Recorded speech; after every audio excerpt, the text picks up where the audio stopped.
বন্ধুরা, শীতলা ষষ্ঠী নাম শুনেই বুঝতে পারছো, ষষ্ঠী দেবীর পুজো করা হয় সন্তানের মঙ্গলের জন্য এবং শীতলা সবকিছু ঠান্ডা বা শীতল খাওয়া হয় এদিন। আমাদের মেয়েদের কাছে দেখো, সন্তানের সুখের আগে আর কিচ্ছু টেকে না, তাই না? তাই জন্য অবশ্যই তোমরা শীতলা ষষ্ঠী পুজো করবে। কবে? সরস্বতী পুজো 23 তারিখ, ঠিক তার পরের দিন শনিবার 24শে জানুয়ারি, বাংলায় 10ই মাঘ পড়েছে শীতলা ষষ্ঠী। আর ওই যে বললাম, এই দিন কিন্তু আগুন জ্বালানো যাবে না, আগুনের ছুটি। সুতরাং অরন্ধন, এই দিন তোমরা ঠান্ডা বা গোটা সেদ্ধ অবশ্যই খাবে।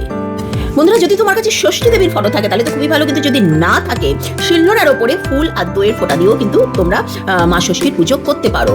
এবং ওই যে শিলনোড়ার গায়ে দইটা, সেটা পরবর্তীকালে গোটা সেদ্ধের মধ্যে একটুখানি ছড়িয়ে দিয়ে সেভাবেও কিন্তু গোটা সেদ্ধ খাওয়া হয়।